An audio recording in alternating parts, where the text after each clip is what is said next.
Je rappelle, M. Perrin, que quand ce monsieur dirige le Congo de 1979, en fait, on peut rétroagir 1977, puisque aujourd'hui tout le monde est convaincu et a juste raison que, en fait, c'est lui qui gérait ce pays depuis 1977. Donc, 77 à 92, quand il part de ce pays, quand il est viré par les Congolais, ils ont bien viré par les Congolais, disons de manière sévère, puisque je rappelle que dans l'histoire, le contexte politique congolais d'alors, il n'y a que lui et le président centrafricain d'alors, M. Konimba, qui avait été viré dès le premier tour. Donc, le Congo est totalement démis. Déjà, dès la fin de la conférence nationale, je rappelle que M. Milongo, qui est élu comme Premier ministre par la conférence nationale, se retrouve avec absolument rien dans les caisses. Et ceux qui s'en rappellent savent ce qu'avait dit alors l'équipe de M. Sassou Nguesso, gouvernement Yanchala, le gouvernement de la faim. Toute personne, je veux dire, d'un minimum de bon sens aurait compris que cela n'avait rien à voir avec M. Milongo. Un Premier ministre qui est lui qui arrive et dès les premiers jours se rend compte qu'il n'y a rien, ne peut pas payer les salaires et il se frotte les mains en disant ben, c'est un gouvernement incompétent. C'est qu'à ce moment-là, c'est une situation qui est liée, effectivement, disons, au régime qui a précédé par celui qui venait d'être élu. Je passe à l'étape de 97. Oui, mais pendant que vous allez passer à l'étape de 97, vous avez dit tout à l'heure pour Denis Sassou Nguesso, le Congo est un butin de guerre. C'est-à-dire, je n'ai pas bien compris. Est-ce que c'est pour dire qu'il n'avait jamais digéré le fait que les Congolais les viraient en 92, comme vous l'avez expliqué? Tout à fait. Et justement, puisque j'arrive, disons, 92-97, je vais justement l'illustrer, l'expliquer pourquoi je dis que c'est un butin de guerre. Bon, M. Sassou Nguesso, donc, revient en 97 dans les circonstances que tout le monde connaît, que je n'ai plus besoin d'écrire. Puisque quand il arrive, au-delà, effectivement, de toute la propagande, de toutes les justifications, non, on sait bien qu'il a tenté un coup d'État en juin 97, il a perdu. Il a tout tenté pendant 3, 4, 5 mois, il n'a pas réussi son coup d'État. Malgré son entêtement, ben voilà, parce qu'au fond, jusqu'à pratiquement début octobre 97, on s'attendait à ce que, ben, effectivement, disons, le pouvoir établi, le pouvoir en place prenne le dessus, et c'est là où il prend effectivement une décision radicale, mais qui était certainement déjà, disons, dans sa mallette. C'est l'intervention des forces armées étrangères. Ça également, je n'ai plus à décrire, puisque nous savons que l'armée angolaise, l'armée tchadienne et bien d'autres forces rwandaises aujourd'hui, on le sait, étaient dans le coup. Et à partir de ce moment-là, il prend le pouvoir. Donc, dans sa tête, dans son esprit, il considère que mon pouvoir, je ne l'ai pas eu des Congolais. Il sait que son pouvoir, il ne l'a pas eu des Congolais. Donc, il a à ce moment-là deux éléments, les deux premiers grands éléments.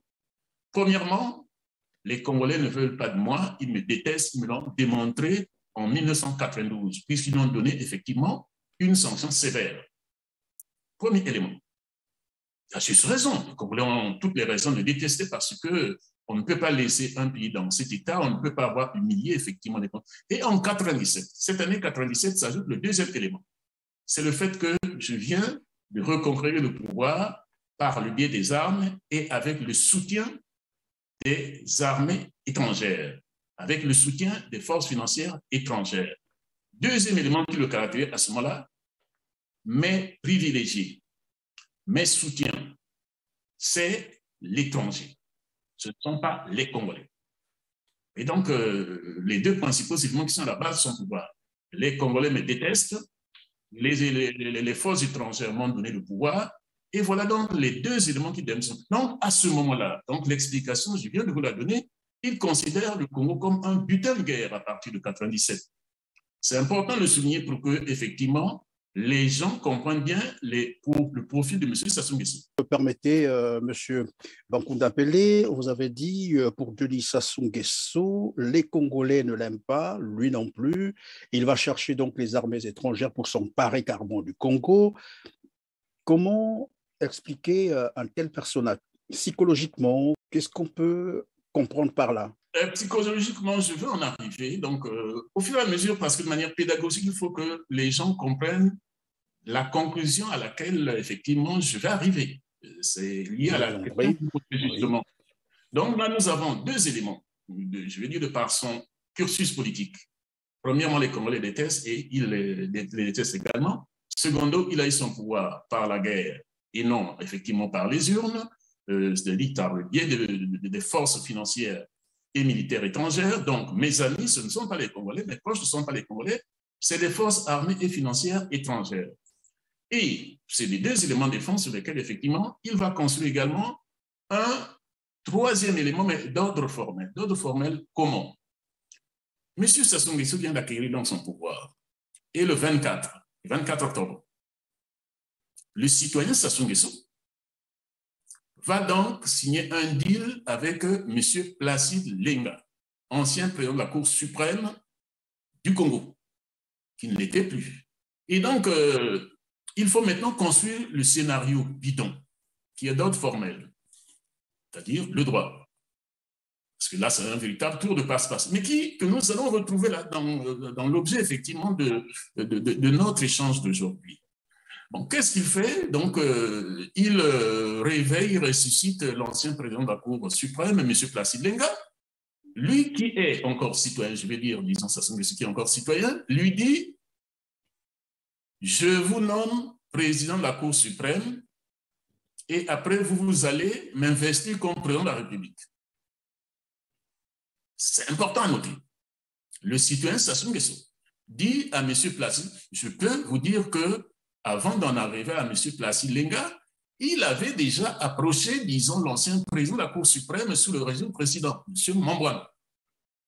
Il voulait, un peu comme, et jusqu'où on va le signer des gens, un peu comme M. Ouattara l'a fait pour M. Yaoundé, qui était président du Conseil constitutionnel, disons, de M. Gbagbo. Ouais, il recherchait quoi? La légitimité, c'est ça? La légitimité pour dire que non, c'est celui qui était là, donc qui, effectivement, m'a investi. Parce que c'est ce que fait, disons, M. Ouattara. M. Ouattara, c'est que M. Yaoundé, professeur de droit, avait déclaré M. Gbagbo président de la République. Et il dit, ben, recherchez-moi M. Yaoundé, il faut que ce soit devant lui que je prête serment comme président de la République, comme pour dire que c'est lui qui... C'est-à-dire, il demande donc à la personne de dire, je m'étais trompé, ce n'est plus lui, puis je viens de déclarer l'autre, effectivement, président de la République. Donc, M. Sassou Nguesso approche de la même façon. Il voit donc, il rapproche donc celui qui était là comme président de la Cour suprême sous le régime démocratique, il l'appelle pour dire, je dois prêter serment devant vous. Et celui-ci, avec quelques scrupules, dit, mais enfin, ça ne tient pas debout, il insiste, mais ça ne marche pas. Eh bien, qu'est-ce qu'il fait? Il va donc prendre l'ancien président de la Cour suprême sous son régime, c'est-à-dire donc jusqu'en 1992, M. Placide Lenga.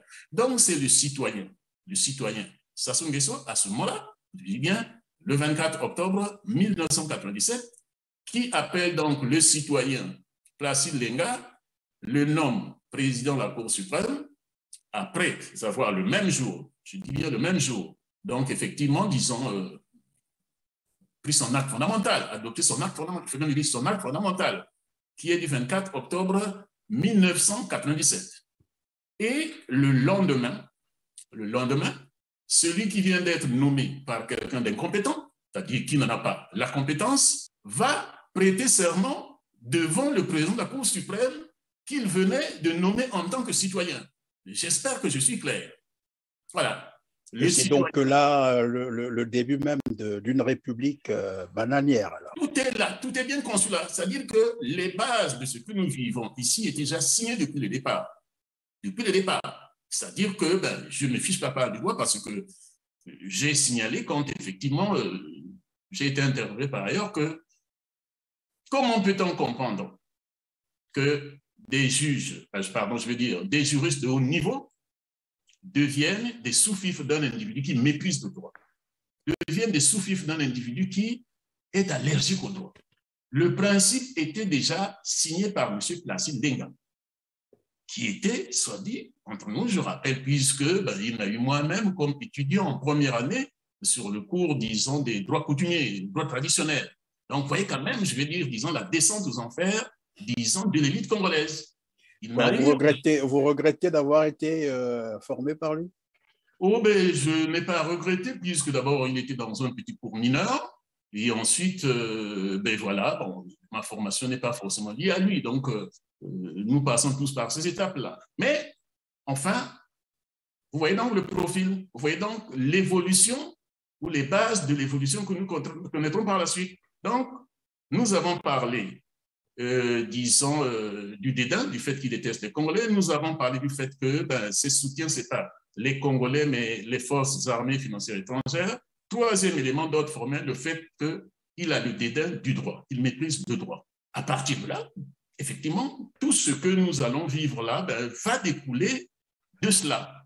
Donc, il faut le souligner dès le départ, M. Sassou Nguesso méprise le droit, il n'a rien à faire avec le droit, et ce qui est regrettable, c'est que, ben, justement, l'élite congolaise, principalement juridique, était bien placée, bien formée. De toute façon, on n'a pas besoin d'une formation juridique supérieure pour comprendre effectivement ce que Sassou fait, mais ça montre effectivement les caractéristiques, les éléments de base qui fonctionnent jusqu'à aujourd'hui et sur lesquels je vais dire, lui, effectivement, se retrouve bien, et c'est pour ça que je disais que lui, il est égal à lui-même. Il n'a pas changé, il a planté effectivement son décor depuis le départ et il fonctionne dans ce décor-là. Est-ce que cela veut aussi dire que tant qu'il restera là, le Congo courira un grand danger, c'est cela? Il en sera toujours ainsi. Et alors, la dernière, disons, interpellation que vous m'avez faite en disant, ben, ça veut dire que, ben, oui, ce à quoi j'étais arrivé lors de notre première interview, pardon, c'était à ceci: le Congo-Brazzaville est un empire qui ne dit pas son nom. C'était l'intitulé que vous-même, vous avez effectivement repris dans la première interview que nous avons eue en avril 2021. Le Congo-Brazzaville, c'est un empire qui ne dit pas son nom, et dans sa tête, c'est cela que M. Sassou Nguesso considère comme étant l'essentiel. Le reste lui dit, débrouillez-vous. Alors, vous avez donc appris évidemment la concession des 12 000 hectares de terres arables du Congo au Rwanda, l'équivalent, il faut le dire, de 3 fois la ville de Pointe-Noire, sinon la superficie de la ville de Paris est